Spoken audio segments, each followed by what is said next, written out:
Pour tout savoir sur la création et l'utilisation des bombes atomiques, lisez mon livre O Atomo como Arma, disponible sur Wiclap et Amazon via le lien en description et le QR code affiché. Pour acheter cet exemplaire dédicacé, envoyez simplement un email à saladeguerra.com avec votre code postal afin que je calcule les frais de port. Nouveau chapitre du feuilleton de Havbras. Pour ceux qui s'intéressent à la défense au Brésil, ils savent ou du moins ont lu quelque chose sur les litiges judiciaires de AVE. Brás, l'une de nos industries de défense pionnières, est le principal pôle de développement de missiles au Brésil. Aujourd'hui, je vais te raconter ce qui s'est passé et aussi pourquoi Havebras en est arrivé à ce point. Mais que s'est-il passé ? Aujourd'hui, il a été rapporté que nul autre que Josley Batista, propriétaire des abattoirs de la JBF là-bas, qui possède des millions, en fait c'est 1 milliard. Il a de très gros investissements aux États-Unis. On dit qu'il contrôle aussi le marché de la viande aux États-Unis. Josley Batista va reprendre une grande partie des dettes d'Havebras. Josley Batista ferait un investissement, ou va faire un investissement, de 300 millions de réais dans Havebras, avec d'autres fonds d'investissement. Donc il ne fait que sortir l'entreprise du chaos financier et des dettes salariales qu'elle a aujourd'hui. Et Havebras donc serait géré à partir de maintenant avec ses investissements et aussi beaucoup d'argent fédéral, qui maintenant, il semble, va enfin commencer à arriver dans l'entreprise. Mais si tu ne sais pas ce qu'est Havbras, ton problème est résolu parce qu'aujourd'hui, je vais te raconter quelle est cette entreprise.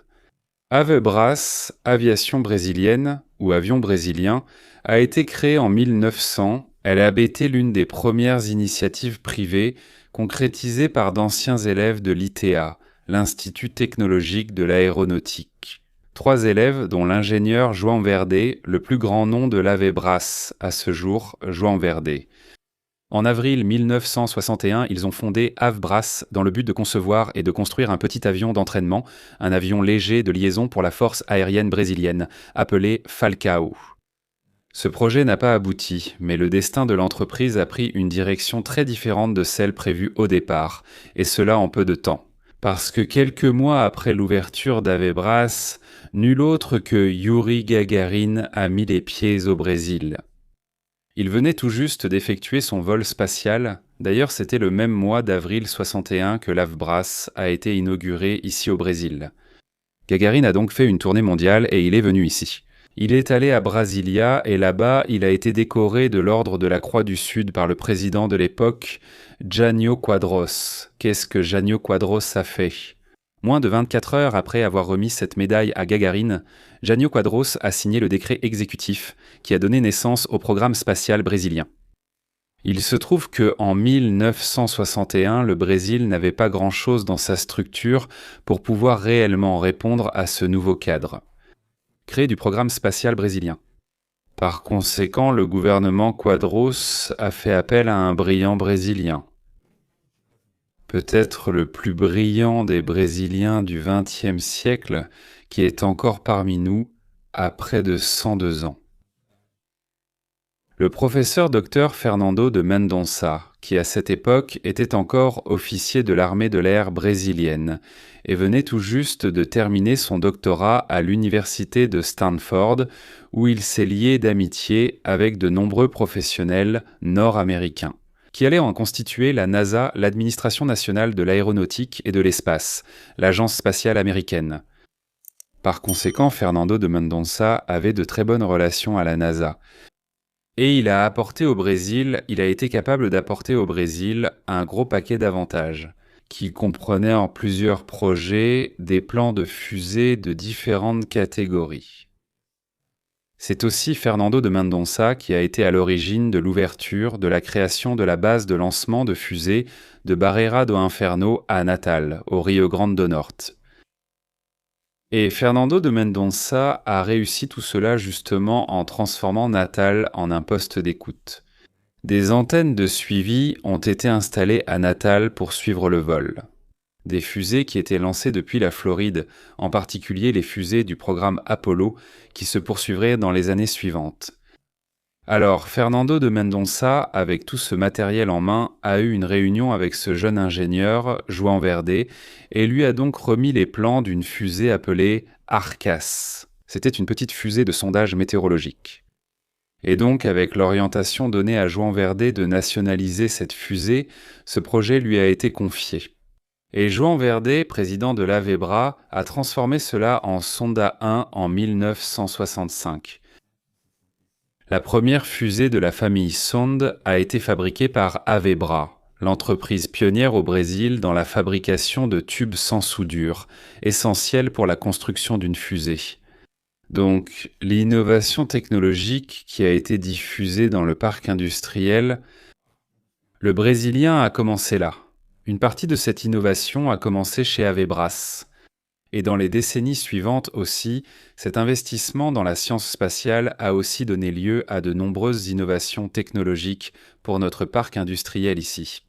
Eh bien, le Sonda 2, qui a été le deuxième produit d'Avebra dans le domaine des fusées, a volé pour la première fois en 1969. Et maintenant, déjà avec un contrat signé avec l'Institut d'aéronautique et de l'espace, Avebras a été le principal contractant pour le développement des 2 dernières fusées de cette famille, chacune avec une complexité croissante et des fonctionnalités de plus en plus nombreuses. Le Sonda 3 en 1976 et le Sonda 4 en 1984.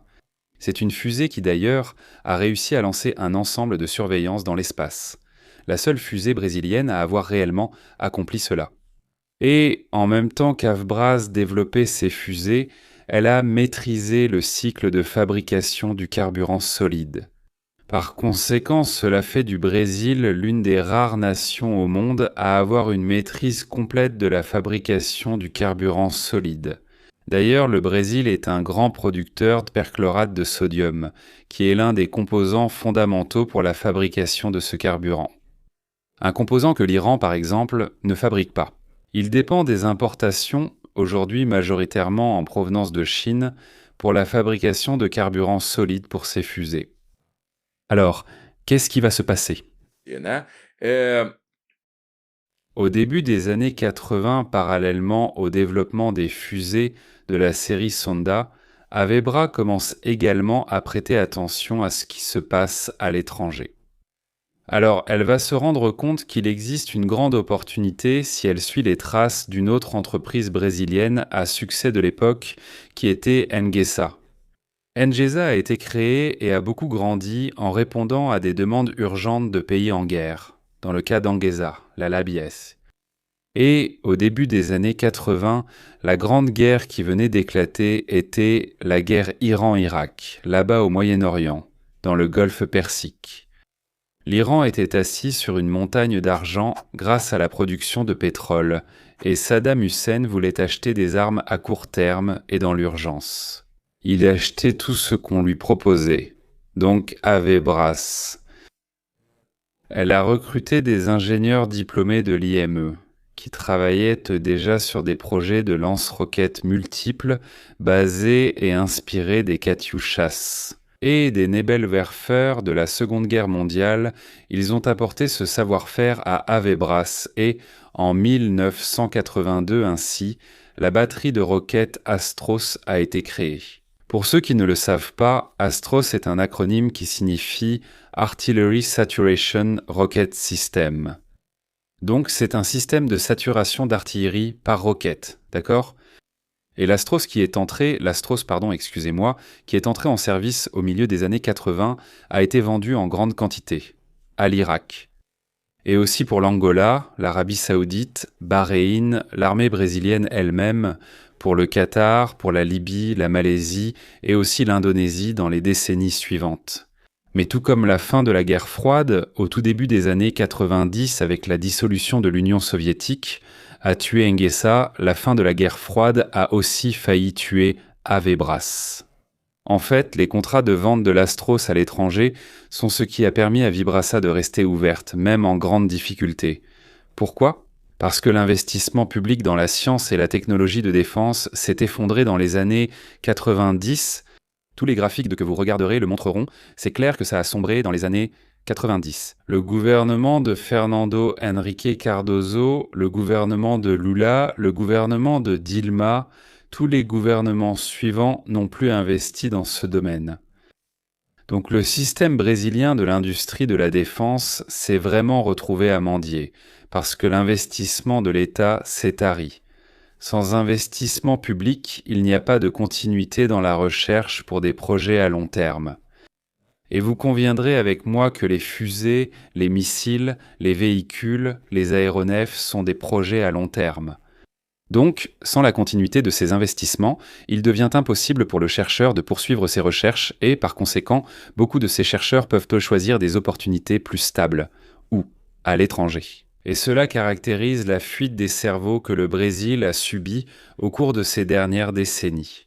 Eh bien, Vibraça a continué à produire des prototypes, à continuer à produire de premiers produits et des propositions de nouveaux armements.